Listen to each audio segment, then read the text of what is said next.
આજના કાર્યક્રમમાં આપ સૌનું સ્વાગત છે. મિત્રો, આજે એક બહુ અગત્યના વિષય ઉપર આપણે વાત કરવાના છીએ. દરેક મિત્રોને વિનંતી કે આ વિડીયો બરોબર ધ્યાનથી જોઈ અને સાંભળજો, વિચાર કરજો, તર્ક કરજો, ચિંતન કરજો, અને ત્યારબાદ તમને એમ લાગે કે ના ના યોગ્ય છે તો માનજો. વ્યક્તિને કોઈ કહે ને તો કોઈ વ્યક્તિ માનશે નહીં, પણ ખુદ એમને પોતાને એમ લાગશે કે ના ના આ તો બહુ સાચું છે કે ખરાબ છે, અને પછી તમે નક્કી કરજો. હું કહું એટલે નક્કી નહીં કરતા. તો આજનો વિષય છે કે અંગ્રેજો આવ્યા ને તે ત્યારે શૂદ્ર વર્ણના જે આજના ઓબીસી, એસસી, એસટી, જે ઓબીસીમાં આવતા કોળી સહિત 146 જ્ઞાતિઓ, એટલે કે જે હિન્દુ છે અને બ્રાહ્મણ, ક્ષત્રિય કે વાણિયા નથી. તો હિન્દુ ધર્મમાં 4 વર્ણ છે. તો જે બ્રાહ્મણ, ક્ષત્રિય કે વાણિયા નથી અને શૂદ્ર વર્ણના છે, બાકીના બધા, તો એ શૂદ્ર વર્ણની દશા અંગ્રેજો આવ્યા ત્યારે કેવી હતી એ આપણે જાણવાનું છે. આપણા જે પૂર્વજો થઈ ગયા, જ્યોતિબા ફૂલે, પેરિયાર રામાસ્વામી, ડોક્ટર બાબા સાહેબ આંબેડકર, સૌજી મહારાજ, તો આ બધાએ આપણને આપણો ઇતિહાસ દેખાડ્યો છે. અને એક સરસ મજાનું વાક્ય છે કે જે સમાજ પોતાનો ઇતિહાસ જાણતો નથી તે સમાજ ઇતિહાસ બનાવી શકતો નથી. અને આ ઇતિહાસ છે એ શાળા કે કોલેજમાં ભણાવવામાં નથી આવતો. સૌથી મુશ્કેલી છે કે આ જે વાત છે એ ક્યાંય કોઈ શાળા કે કોલેજમાં નથી ભણાવવામાં આવતી. આપણે ખુદ એ જાણવું પડશે. તો તમે જાણતો કે શરૂઆતમાં જે બધું પોર્ટુગાલી, ડચ ને આ બધા જે આવ્યા, પછી અંગ્રેજો આવ્યા, તો 1498 થી 1731 સુધીમાં, ત્યાર પછી એ લોકોએ ઈસ્ટ ઇન્ડિયા કંપની શરૂઆતમાં એના નામે વેપાર કરવા આવ્યા, પછી આખા દેશ ઉપર ધીમે ધીમે કબજો કર્યો, અને એનું પછી એ અંગ્રેજોએ, સરકારે જ એમાં સીધું શાસન હાથમાં લઈ લીધું. તો એ અંગ્રેજોનું શાસન આવ્યું ત્યારે આપણા સમાજની શું દશા હતી ને એનાથી આપણા સમાજ, એટલે કે જે ઓબીસી, એસસી, એસટીમાં આવતા કોળી સહિત છે, આ જે શૂદ્રવર્ણના લોકો છે, એને ફાયદો થયો કે નુકસાન, એ જાણવું છે. અને તમે ધ્યાનથી જોજો કે ખરેખર આખો કાર્યક્રમ થયા પછી તમને સમજાશે કે અંગ્રેજો આવ્યા એ આપણા સમાજ માટે ફાયદાકારક કે નુકસાનકારક. એ તમે ખુદ તર્ક કરે અને ચિંતન કરજો તો તમને સમજાશે. તો એ અંગ્રેજોએ ભારતમાં આવ્યા ને તો એમાં એમને શૂદ્ર વર્ણના લોકો માટે ઘણું બધું કામ કર્યું. સૌ પ્રથમ જોઈએ ને તો જે શૂદ્ર વર્ણમાં કોણ આવે, તો જે આ બધી જે કારીગર વર્ગ છે ને બધું, તો મહાર, ભાંગ, ચમાર, તેલી, માળી, સુથાર, કુંભાર, લુહાર, કોળી, આ બધી જે છે વસ્તી, જે સેવાનું કામ કરતા, એમને સંપત્તિ રાખવાનો અધિકાર નહોતો. તો અંગ્રેજોએ પહેલી વખત એ 1795માં એક અધિનિયમ બનાવ્યો અને શૂદ્રોને સંપત્તિ રાખવાનો અધિકાર આપ્યો.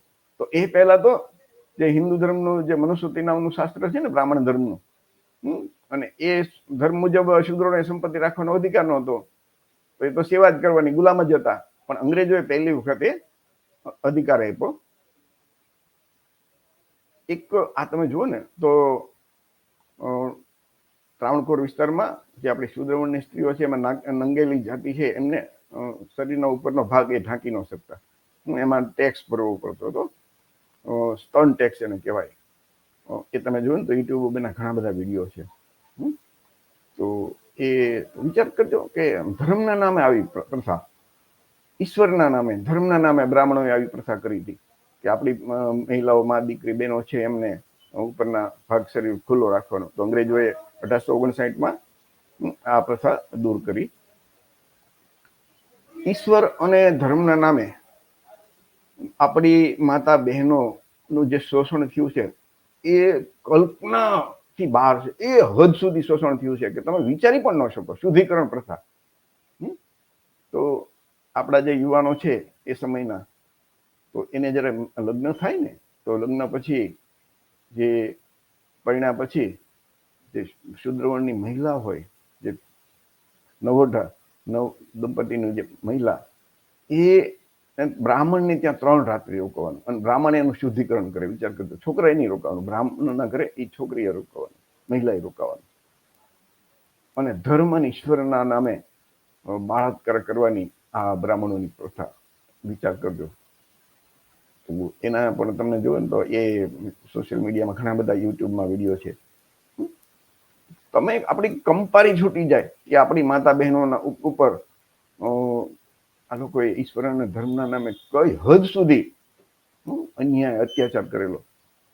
આ તમે આપણે વિચારી શકીએ અથવા તો સ્વીકારી શકીએ કે આજના જે આપણા કોળી છીએ, ઓબીસી છીએ, એસસી છીએ, એસટી છીએ, દલિત, આદિવાસી, આ બધા જે શૂદ્ર વર્ણના જે આપણે પોતાને હિન્દુ માનીએ છીએ, અને હિન્દુ ધર્મમાં તો બ્રાહ્મણ શ્રેષ્ઠ છે, અને એ જ હિન્દુ ધર્મના બ્રાહ્મણોને આપણી પૂજા પંડિત હતો એને જ મહાન માનતા હોઈએ, તો એ લોકોએ આપણી જે આપણા પૂર્વજ, આપણી માતા મહિલાઓ ઉપર કઈ હદ સુધી અન્યાય અત્યાચાર ગુજાર્યો.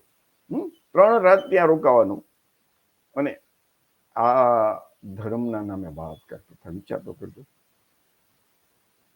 તો એ જે લોકોએ કર્યું છે એમના જ વારસદારોની આજે આપણે અથવા એ જ ધર્મની આજે આપણે પૂજા કરીએ અથવા તો એમાં રચા પચા કરીએ, તો એ કરાય કે ન કરાય? એ હિન્દુ ધર્મ એ ખરેખર આપણો ધર્મ હશે કે નહીં? તમે વિચારજો કે જે સમાજના પૂર્વજો ઉપર આટલો, માતા બહેનો ઉપર ધર્મના નામે આટલો અન્યાય અને અત્યાચાર થયો હોય, અને છતાં જ એના વારસદારોને એ જ ધર્મ અથવા તો એ જ લોકો પસંદ આવે, ગમે, અથવા તો એની જે પૂજા અર્ચના કરે અને એના જ ગુલામ થઈને રહે, તો એ શું કરાય કે ન કરાય? તમે વિચારજો મિત્રો.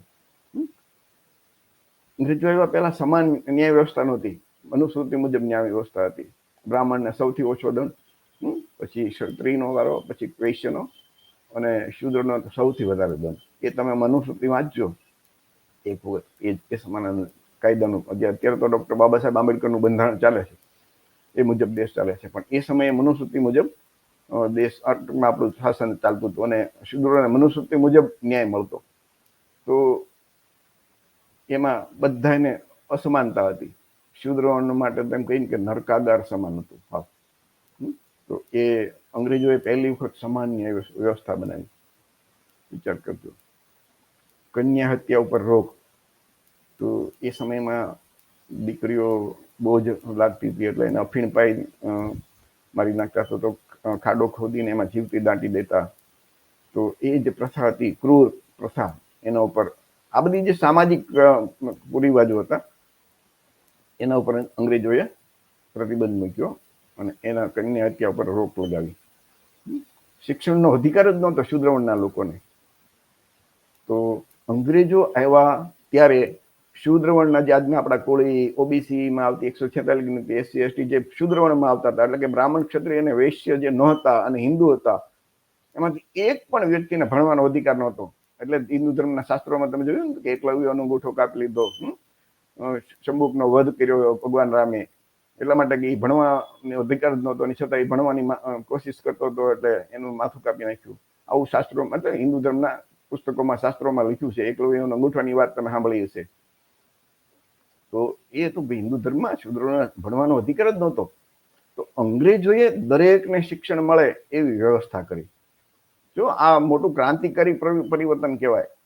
અભણ સમાજ છે પોતાનો ઇતિહાસ સાચવી ન શકે, અને ગુલામ જ રહે. એ તો એને એવું શીખવાડવામાં આવ્યું, ભાઈ આ ગુલામી કરવી એ જ તમારો ધર્મ છે. ઈશ્વરે તમને આ ગુલામી કરવા, સેવા ચાકરી કરવા માટે જ તમને પેદા કર્યા છે. ને આપણા પૂર્વજો એ વખતે એવું સમજતા હતા કે આ સાચી વાત છે, ઈશ્વરે અમને આના માટે જન્મ આપ્યો છે. દાસ પ્રથા, આપણા લોકોને દાસ, એક જગ્યાથી દાસના માલિક કોણ હતા? આપણા લોકો. તો આપણે દાસમાં આપણા લોકો શૂદ્રવર્ણના લોકો હતો, માલિક આ બધા સવર્ણો.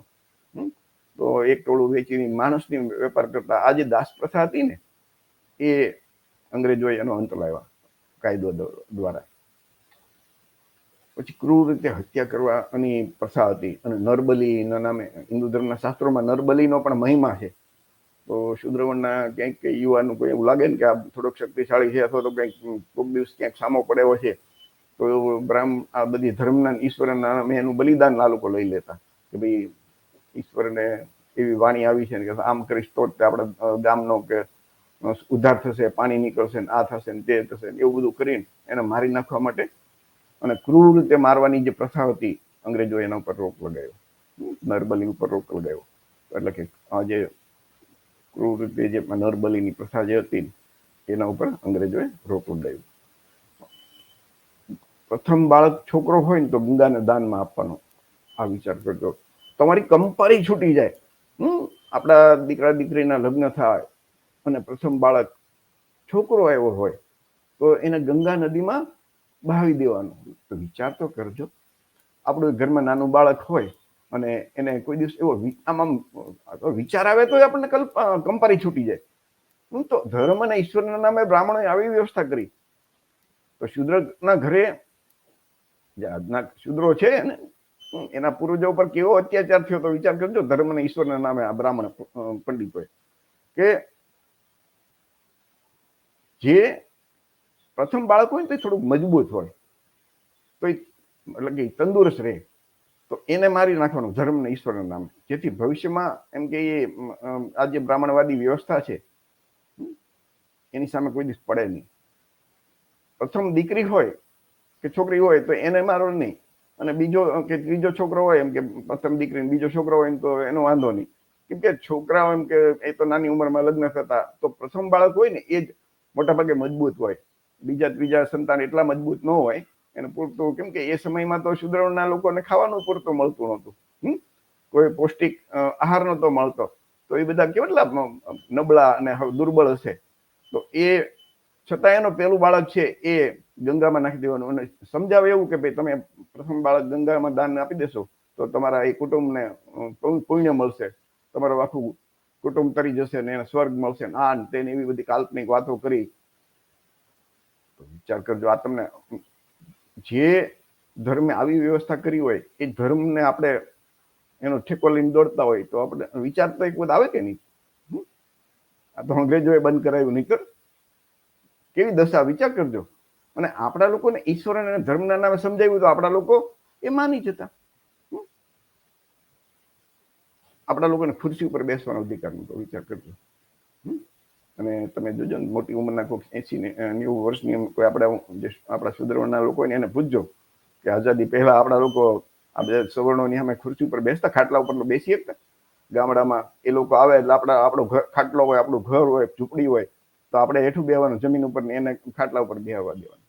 આવી દશા હતી. તો એ ખુરશી ઉપર બેસવાનો અધિકાર નહોતો, એ અંગ્રેજોએ આપણા લોકોને ખુરશી ઉપર બેસવાનો અધિકાર આપ્યો. વિચાર કરજો. દેવદાસી પ્રથા, આ તમે સાંભળશો ને એટલે તમને આમાં હૃદય તમારું પીગળી જશે. શુદ્રવર્ણના લોકોને એવું સમજાયું ઈશ્વર અને ધર્મના નામે કે તમારી એક દીકરી છે એને મંદિરમાં દાન આપી દો તો તમારું આખું કુટુંબ છે એનો ઉદ્ધાર થઈ જશે, એને સ્વર્ગ મળશે, પુણ્ય મળશે. તો આપણા લોકો, શુદ્રવર્ણના લોકો પોતાની દીકરી 10-15 વર્ષની થાય એટલે એને મંદિરમાં દાન આપી દે અને એ કાયમ આજીવન એમના દેવદાસી બનવાનું. દેવદાસી પ્રથા, દેવદાસી પ્રથાના કેટલા બધા વિડીયો છે યુટ્યુબ ઉપર, તમે જોજો કે ધર્મ અને ઈશ્વરના નામે એક અનહદ અત્યાચાર આપણી માતા બહેનો ઉપર આ લોકોએ કર્યો છે. અને એ દેવદાસી પ્રથામાં આજની તારીખે દેવદાસી છે, તમે જોયું તો સાઉથની અંદર તમને જોવા મળશે, નોર્થમાં તમને જોવા મળશે, ગોકુળ મથુરા સાઈડમાં. આપણા એ દીકરીના મા બાપને ધર્મ ને ઈશ્વરના નામે એટલું ધર્મનું એ ભૂત ઈશ્વરના નામે ચડાવી દીધું તો એ હસતા હસતા પોતાની દીકરી આપી દે. આજની તારીખે ગુજરાતમાં પણ મેં અમુક જગ્યાએ જોયું છે, આપણા આશ્રમ જે છે ને બ્રાહ્મણોના આશ્રમ, એમાં કોઈ સમાજની દીકરીઓ આ જીવન સેવા કરે છે ત્યાં સાધ્વી થઈને, એના બાપુની કે સંતની કહેવાય તો સંત, અને સેવા કરવા વાળી મહિલાઓ રાખે છે. એના આપણે કોળી સમાજની એક જગ્યા તો મેં જોયું છે એટલે મને ખબર છે. તો મા બાપની આમ કેવી રીતે જીવાલતો હશે કે પોતાની જવાન દીકરીને એ બ્રાહ્મણ મંદિરો છે અને એમાં આ લોકો એનું દીકરીનું શોષણ કરતા, એનું વેશ્યાઓ તરીકે એનું જીવન જીવવું પડતું હતું. વિચાર કરતો. અને એ તો હકીકત છે કે એ દેવદાસીમાંથી ત્યાંથી મુંબઈમાં વેશ્યા તરીકે લાવતા. આ પ્રથા એટલે કે ધર્મ અને ઈશ્વરના નામે આવી કલંક પ્રથા એ કેવી રીતે સ્વીકારી શકીએ માનવી તરીકે? અને જે લોકોએ આપણા પૂર્વજો ઉપર અથવા તો જે ધર્મે આવી વ્યવસ્થા કરી છે, તે ધર્મના ઠેકેદાર બ્રાહ્મણ પંડાઓ પંડિતોએ, અને છતાં આપણને એ પ્રિય લાગે એ ધર્મ, તો એ તો આપણે વિચારવાનું કે ખરેખર આવી કંપારી છૂટે એવી જે વાત કે વિચાર આપણે ન કરી શકીએ. આ તો એનું તમે જુઓ ને તો જીવતું જાગતું ઉદાહરણ. ધર્મ અને ઈશ્વરના નામે આપણી જે કુંવારી મહિલાઓનું જે શોષણની ગાથા તમે સાંભળો તો હું તમને આંખમાંથી આંસુ નીકળી જશે. આ તો આવી થોડીક જે પ્રથા હતી ને એમાંની આપણી આ બધી વાત થઈ કે અંગ્રેજો આવ્યા ન હોત, મોગલ શાસન હતું, તો મુસલમાન રાજાએ એક પણ વખત આમાં મુસ્લિમ રાજાએ એક જ નક્કી કર્યું ભાઈ ધર્મ બાબતમાં અમે કાંઈ તમને એમાં દખલંદાજી નહીં કરીએ. તમારે જે કરવું હોય છૂટ. એટલે કે તમે જુઓ ને તો માનો કે અકબર હોય તો એના દરબારીઓ તો મોટા ભાગના બધા બ્રાહ્મણો હોય, સવર્ણો જ હોય, અને એ બ્રાહ્મણો કે ધર્મ. તો એ સમય ખાસ કરીને જે મુસ્લિમ સમયમાં, એ શાસકના સમયમાં આપણા શૂદ્ર વર્ણના લોકો ઉપર હદથી વધારે અન્યાય અને અત્યાચાર થયો હતો. અંગ્રેજો આવ્યા તો આ બધા સુધારા થયા. એ અંગ્રેજો ન આવ્યા હોત, એમના મુસ્લિમ શાસન ચાલુ રહ્યું હોત, તો વિચાર તો કરો કે શૂદ્ર વર્ણના લોકોને ભણવાનો જ અધિકાર ન મળ્યો હોત. અને શૂદ્ર વર્ણના લોકોને ભણવાનો જ અધિકાર ન મળ્યો હોત તો અંગ્રેજોના સમયમાં બાબા જ્યોતિબા ફૂલે જે ભણ્યા, માળી સમાજના, ઓબીસી સમાજના આપણા જે મહામાનવ જ્યોતિરાવ ફૂલે, એ ભણી ન શક્યા હોત. અને ભણી ન શક્યા હોત તો એમાં જે આખી એની ચેતના ન જાગી હોત, અને એને ગુલામગીરી જેવી પુસ્તકનો લખ્યું હોત, હિન્દુ ધર્મનો એને બધા પુસ્તકો વાંચી અને હિન્દુ ધર્મનો ખુલ્લો બધા ઈશ્વરના અવતારોની ઝાટકણી કાઢી નાખી ગુલામગીરી પુસ્તકમાં. તમે જો તો જ્યોતિબા ફૂલે એનું પુસ્તક ગુલામગીરી વાંચજો. અને એ જ્યોતિબા ફૂલેને ડોક્ટર બાબા સાહેબ આંબેડકરે ગુરુ માન્યા. ડોક્ટર બાબા સાહેબ બન્યા એનું કારણ જ્યોતિબા ફૂલે. એ જ્યોતિબા ફૂલેની જે આખો જેનો સમયગાળો છે ને, એ જે ક્રાંતિની શરૂઆત એને કરીને, અને ત્યાર પછી એ સમયે બાબા સાહેબનો જન્મ થયો. અને એ બાબા સાહેબે એમને 3 ગુરુ જે માન્યા હતા ને, એમાં એક જ્યોતિબા ફૂલે હતા. વિચાર કરજો કે ભારતના સૌથી વિદ્વાન, વિશ્વ વંદની ભારત રત્ન ડોક્ટર બાબા સાહેબ આંબેડકર જેમને ગુરુ માને, એમનું સ્ટેટસ કેટલું ઊંચું હશે જ્યોતિરાવ ફૂલેનું. તો એ અંગ્રેજોને કારણે ભણી શક્યા. ભણ્યા જ ન હોત તો અંગ્રેજોના કારણે બાબા સાહેબ ભણી શક્યા. બાબા સાહેબ ભણ્યા જ ન હોત તો બંધારણ લખવાનું તો બ્રાહ્મણો લખવા બેઠા. તો આજની તારીખે જે આપણને હક અને અધિકાર મળ્યા છે, કઈ ન મળ્યા હોત. તો અંગ્રેજો આવ્યા, એના કારણે આપણો ઉદ્ધાર થયો. ડોક્ટર રામ મનોહર લોહિયાનો છે ને એક સ્ટેટમેન્ટ છે કે મેં દાવે કે સાથ કહેતા હું કે અંગ્રેજો का समय शूद्रों के लिए वरदान साबित हुआ है. એટલે કે હું ખાતરીપૂર્વક કહું છું કે અંગ્રેજોનો સમય શૂદ્રો માટે વરદાન સાબિત થયો છે. અને આ અંગ્રેજોના કારણે ઓબીસીમાં આવતા કોળી સહિત 146 જ્ઞાતિ જે શૂદ્ર વર્ણના છે, તે દલિત અને આદિવાસી SC ST સમાજ છે, જે પોતાને હિન્દુ માને છે. ખરેખર તો એ શુદ્રમાં અને અતિશુદ્રમાં આવે છે, પણ હિન્દુ માને પોતાને એટલે સ્વાભાવિક છે એક શુદ્રમાં જ આવી જાય કે હિન્દુ ધર્મમાં 5મા વર્ણ તો છે નહીં, બ્રાહ્મણ, ક્ષત્રિય, વૈશ્ય અથવા તો શૂદ્ર. તો એ શૂદ્ર વર્ણના લોકોને જે કાંઈ માનવીય હક અધિકાર મળ્યા બંધારણના કારણે, એ અંગ્રેજો ન આવ્યા હોત ને તો કદાચ એ ન મળ્યા હોત. એ આપણે કહી શકીએ. આ બધી વસ્તુ શાળામાં, કોલેજમાં તમને કોઈ પાઠ નહીં આવે, કોઈ ટોપિક નહીં આવે. આ તો આપણે ખુદ વિચારવાનું. તો દરેક મિત્રોને વિનંતી કે તમે આખો વિડીયો છે ને 2 વખત 3 વખત બરોબર જોજો. તમે ચિંતન કરજો, તર્ક કરજો, અને પછી તમને સમજાય કે ના આ લોકોએ આપણી ઉપર અન્યાય કે અત્યાચાર કર્યો છે, તો તમે તમારામાં ખુદ બળવો કરવાની ભાવના થશે. તમે વિદ્રોહ કરી દેશો. જો તમારામાં થોડુંક માનસાઈ વધશે તો તમે ખરેખર આમ કહી કે તમે ઇન્સાનિયત નામની એક ચીજ હોય દરેક વ્યક્તિમાં, તો એ તમારામાં હશે ને તો ચોક્કસ તમારું લોહી ઉકળી ઉઠશે અને તમે પણ બળવો કરશો. અને દરેક મિત્રોને વિનંતી કે આજે આપણી ચેનલ છે ને ઝલકારી ટીવી, એને સબસ્ક્રાઇબ કરવાનું ભૂલતા નહીં. ચેનલ ઉપર આપણા આવા ઘણા બધા વિડીયો છે મિત્રો. એ આપણા જે મહામાનવની જે આપણી વાત કરીએ ને, કે આ આપણા જે મહામાનવ છે એ આપણને જે કહીને ગયા છે, એ આપણા લોકોએ વાંચ્યું નથી, જાણ્યું નથી. તો આ તો થઈ એમ કે ભાઈ અંગ્રેજો આવ્યા આપણા માટે ફાયદો કે નુકસાન. તો વિચાર કરજો કે ધર્મ અને ઈશ્વરના નામે બ્રાહ્મણ પંડિતોએ એવા શાસ્ત્રો બનાવ્યા, એમાં લખી નાખ્યું કે શૂદ્રો માટે ઈશ્વરે જ આવી વ્યવસ્થા બનાવી છે. તો જે સમયે શૂદ્ર વર્ણના લોકોની એ વખતે વસ્તી તો વધારે જ હતી ને, પણ હિન્દુ ધર્મના જે બ્રાહ્મણ લોકો હતા, એમ શૂદ્ર વર્ણના લોકોને શાસ્ત્રો વાંચવાના ભણેલા જ નહોતા, અભણ હતા, અને વાંચવાનો અધિકાર નહોતો. એટલે કે બ્રાહ્મણો લખે, બ્રાહ્મણો સમજાવે, અને એ જ એનું અર્થઘટન કરે. તો એ એવું સમજાવતા કે ભાઈ શૂદ્રો છે એના એ ઈશ્વરે એના ગયા જન્મના કર્મના આધારે એને વર્ણ મુજબ જન્મ મળે છે. એટલે કે તમારે આખો જન્મ છે આ એ શૂદ્ર વર્ણમાં તમે છે ને ગયા જન્મના કર્મના આધારે મળ્યો છે. એટલે જો તમે આખો આ જન્મ એ સેવા ચાકરીમાં લગાવી દેશો, ઉપરના 3 વર્ણની સેવા કરશો નિસ્વાર્થ ભાવે, તો આવતો જન્મ છે એ તમને કદાચ ઉપલા વર્ણમાં મળે જન્મ. તો એ સમયના આપણા જે પૂર્વજો છે એવું વિચારતા કે સારું આખી જિંદગી આપણે તો નિસ્વાર્થ ભાવે સેવા કરી નાખીએ, આવતા જન્મમાં તો આપણને ઉપર મળશે જ, આપણે બ્રાહ્મણ ક્ષત્રિય થઈ જશું. આવી રીતે આવી કપટખોર અને કપટ લીલા કરી અને આપણા લોકોને આ લોકોએ ઉલ્લુ બનાવતા. વિચાર કરજો, અને આખી જિંદગી એનું શોષણ કરતા. જો ખરેખર એવી રીતે જો આવતા જન્મમાં આપણા લોકોનો ઉપરના વર્ણમાં જન્મ થતો હોત તો 1931માં તે શૂદ્રોની જે વસ્તી છે એ એટલી જ અત્યારે એના કરતા ઉલટાની વધી છે. આપણા લોકો નહીં કરતો આમાંનો આખો જન્મ શૂદ્ર કરતો, નેક્સ્ટ જન્મ તો બ્રાહ્મણની વસ્તી 3% હતી, એને બદલે અત્યારે 50% થઈ જવી જોઈએ ને. તો એ તો વધી જ નથી, ત્યારે 3% હતી ને અત્યારે 3% છે. તો એનો મતલબ ધર્મ ને ઈશ્વરના નામે આપણા લોકોને કઈ હદ સુધી આ લોકો ઉલ્લુ બનાવતા, ગુલામ બનાવવા માટેથી આવું બધું લખ્યું.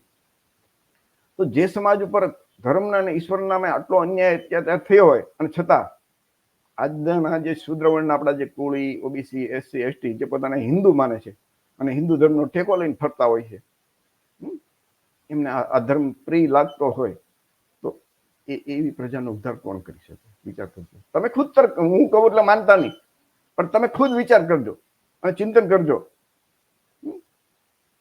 તમને સમજાય તો માનજો, હું કહું એટલે માનશો નહીં મિત્રો. બેસ્ટ ઉપાય શું છે? તો કે જે આપણા સમાજના જ જન્મેલા, જે આપણા કોળી, ઓબીસી, એસસી, એસટી સમાજના જે જન્મેલા મહામાનવ થઈ ગયા છે, કે ગૌતમ બુદ્ધ છે, જ્યોતિબા ફૂલે છે, ડોક્ટર બાબા સાહેબ આંબેડકર છે, નારાયણ ગુરુ છે, બિરસા મુંડા છે, સંત કબીર છે, પેરિયાર રામાસ્વામી છે, સાવજી મહારાજ છે, રાષ્ટ્રમાતા સાવિત્રીબાઈ ફૂલે છે, માતા રમાઈ, ઝલકારીબાઈ, વિરંગના ફૂલનદેવી, મહાન સમ્રાટ અશોક, લલયસિંહ યાદવ, માન્ય કાશીરામ સાહેબ, છત્રપતિ શિવાજી મહારાજ, અવંતીબાઈ લોધી, રામકૃષ્ણ વર્મા, જગદેવ પ્રસાદ કુશવાહા, ડોક્ટર રામ મનોહર લોહિયા, આ જે બધા આપણા જે મહામાનવ છે એના તમે જીવન ચરિત્ર વાંચજો, એમનું જીવન વાંચજો અને એમના જીવનનો સંદેશ વાંચજો. કે એમણે આપણને કેવી રીતે જીવવાનું, શું આપણો ધર્મ છે એ સમજાવ્યું છે, અને આપણે શું કેવી રીતે આપણું જીવન હોવું જોઈએ. આ બધા જે આપણા મહામાનવ થઈ ગયા ને, એ સમાનતામાં માનતા હતા, ઊંચ નીચમાં નહોતા માનતા. અને એટલે જ તમે જુઓ ને તો જે બ્રાહ્મણ ધર્મ છે, હિન્દુ ધર્મના જે કહેવાતા ઠેકેદારો, એ આમના વખાણ નહીં કરે, અથવા તો એમની કથા નહીં કરે, એમની વાત બધે ઘર ઘર સુધી નહીં પહોંચાડે. એમ કરતો તો સમાનતા આવી જાય, જે બ્રાહ્મણ શ્રેષ્ઠ છે એ પાસે બધાની યાર સમાન થઈ જાય, તો એ લોકોને ગમે નહીં. શૂદ્રવર્ણના લોકો જે અધિકાર વંચિત છે એ બધાની યાર સમાનતા મળે, એ તો એ લોકોને ક્યાંથી ગમે? તો આપણા એ બ્રાહ્મણ ક્ષત્રિય વાણિયાને માનો કે ગમે કે ન ગમે, પણ આપણા જે શૂદ્રવર્ણના લોકો છે, જે બ્રાહ્મણ નથી ક્ષત્રિય નથી, વાણિયા અને હિન્દુ છે, તો શૂદ્રવર્ણમાં જ આવે. તો એમણે જો સ્વમાન સ્વાભિમાન એનામાં હોય કે નહીં? તો આપણે જો સ્વમાન હોય, આપણામાં સ્વાભિમાનથી આપણે જીવવું હોય, તો આપણે આપણા પૂર્વજોએ બતાવેલા માર્ગ ઉપર ચાલવું જોઈએ. નહીં કે બ્રાહ્મણોના બાપ દાદાએ બતાવેલો જે માર્ગ છે એના ઉપર ચાલવું જોઈએ.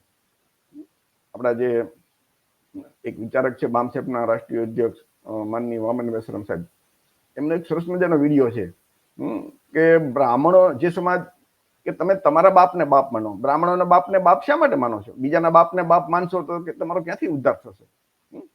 બાપ તો એ કે તમારો માનો ખુદ આપણા છે. આ સિવાય કોઈ આપણા કોળી, ઓબીસી, એસટી સમાજના જો તો મહામાનવ કોણ થઈ ગયા? આપણા ભગત તો ઘણા બધા થઈ ગયા છે, પણ એમને જે ક્રાંતિકારી કોને કહેવાય? બ્રાહ્મણોની સેવા કરે, બ્રાહ્મણ ધર્મની સેવા કરે, એ કોઈ દિવસ ક્રાંતિ ન કરી શકે. તો આ બધા આપણા જે મહામાનવ થઈ ગયા ને, એ ક્રાંતિકારી એટલા માટે કહેવાય. આપણે આજે એમને એટલા માટે યાદ કરીએ છીએ અને એમની જન્મ જયંતિ ઉજવીએ છીએ, એમના પુણ્યતિથિ ઉજવીએ છીએ, એમના જીવન ચરિત્ર આપણે વાંચીએ છીએ, એમણે આપેલો સંદેશ. અને ભારતના સૌથી વિદ્વાન ડોક્ટર બાબા સાહેબ આંબેડકર, એમણે જયારે બંધારણ લખ્યું અને એમનું જે પુસ્તકો છે, એમનું જે સાહિત્ય છે, ભારત સરકારે છાપ્યું, ગુજરાત સરકારે છાપ્યું, એમના જે વોલ્યુમ છે, ગુજરાતીમાં પણ વોલ્યુમ ઉપલબ્ધ છે, એ તમે વાંચો. એને હિન્દુ ધર્મના બધા શાસ્ત્રોમાં અભ્યાસ કરીને એમ કહીને કે હિન્દુ ધર્મને એમ કહીને કે ટોટલી આખી જે પોલ હતી ને ખોલી નાખી. હિન્દુ ધર્મનું તત્વજ્ઞાન એ નામનું જે આપણું જે એનું જે 6 નંબરનું વોલ્યુમ છે, એ તમે વાંચો તો એનો સાર એને લખ્યો છે કે હિન્દુ કે બ્રાહ્મણ ધર્મનો સાર એક જ છે કે ફક્ત બ્રાહ્મણ શ્રેષ્ઠ છે. એ બ્રાહ્મણો માટે સ્વર્ગ સમાન છે અને શૂદ્રો માટે નર્ક સમાન છે. આ હિન્દુ ધર્મનું તત્વજ્ઞાન. તો આપણા માટે જે નર્ક સમાન છે એમાં આપણે રહેવાય કે ન રહેવાય, એ તો દરેક વ્યક્તિ સ્વતંત્ર છે. ડોક્ટર બાબા સાહેબ આંબેડકર એ પણ બંધારણમાં અધિકાર આપ્યો છે કે તમારે ગુલામ રહેવું હોય તો છૂટ છે, તમારે આઝાદ થવું તો પણ છૂટ છે. કેમ કે હિન્દુ ધર્મના શાસ્ત્રોમાં જે બ્રાહ્મણ, ક્ષત્રિય, વૈશ્ય અને શૂદ્રો જે વર્ણ વ્યવસ્થા છે એ એનો પાયો છે, બેઝ છે. તમે કયા ભગવાનને માનો એ જરૂરી નથી, પણ તમારે વર્ણ વ્યવસ્થા માનવી પડે. અને સુપ્રીમ કોર્ટે કીધું છે કે હિન્દુ ધર્મ એ ધર્મ નથી, એક જીવન જીવવાની પદ્ધતિ છે. એટલે કે બ્રાહ્મણ, ક્ષત્રિય, વૈશ્ય અને શૂદ્ર. તો શૂદ્ર વર્ણના લોકો માટે તો જે વ્યવસ્થા છે એ જન્મથી જ શૂદ્ર હોય છે, કર્મથી નથી થતા. શૂદ્ર વર્ણના લોકોને ભણી ગણીને કલેક્ટર થાય, ડીએસપી થાય, રાષ્ટ્રપતિ થાય તો પણ એ શૂદ્ર વર્ણના જ રહે છે. આપણા શૂદ્ર વર્ણના લોકો રાષ્ટ્રપતિ થયાના દાખલા છે. તો રાષ્ટ્રપતિ સાથે પણ જો અન્યાય થતો હોય તો હું કે તમે આપણી શું હેસિયત એવું વિચાર લેવાનું. તો કે રાષ્ટ્રપતિ બન્યા પછી પણ એ લોકો હિન્દુ ધર્મને નથી છોડી શક્યા, એ પણ આપણી કમનસીબી કહેવાય.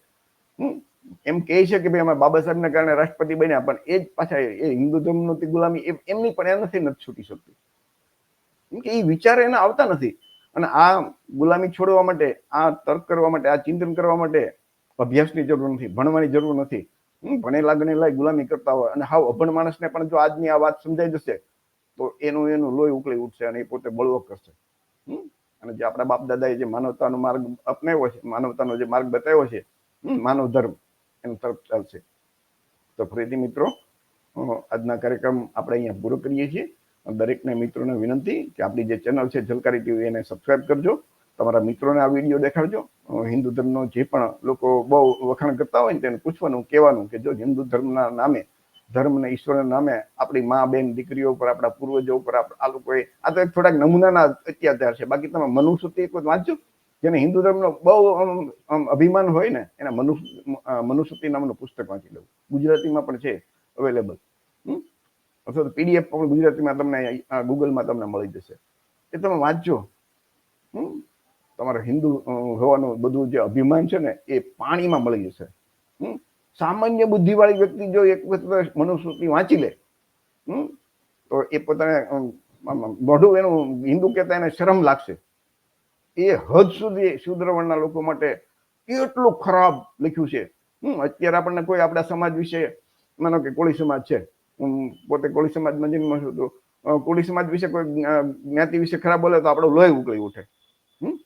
પણ એ જ શૂદ્ર વર્ણમાં કોળી આવે છે. તો આવી બધી જે શૂદ્ર વર્ણની જે જાતિઓ છે, માનો કે આપણે ચમાર, આ વણકર, આ બધી આ ટૂંકમાં આપણી જે શૂદ્ર વર્ણની જાતિઓ છે, તો એ જાતિ પ્રત્યે કોઈ બોલ્યું હોય તો ઝઘડા કરે, લડાઈ કરે. પણ હિન્દુ ધર્મના શાસ્ત્રોમાં આપણા જે શૂદ્ર વર્ણના લોકો માટે, આપણી જાતિઓ માટે આપણાથી સહન ન થાય એટલું ખરાબ લખેલું છે, છતાં આપણે છોડી નથી શકતા. એનું શું કારણ? તમે ખુદ વિચારજો. તો મિત્રો, આ કાર્યક્રમ આપણે અહીંયા પૂર્ણ કરીએ છીએ. દરેક મિત્રોને જય ભીમ, નમો બુદ્ધાય, જય સંવિધાન. તમે આ મિત્રો વિડીયો જોજો, તર્ક કરજો, ચિંતન કરજો, અને તમને એમ લાગે કે નાના માનવા જેવું છે તો માનજો. હું કહું એટલે ક્યારેય માનતા નહીં. જય ભીમ, નમો બુદ્ધાય.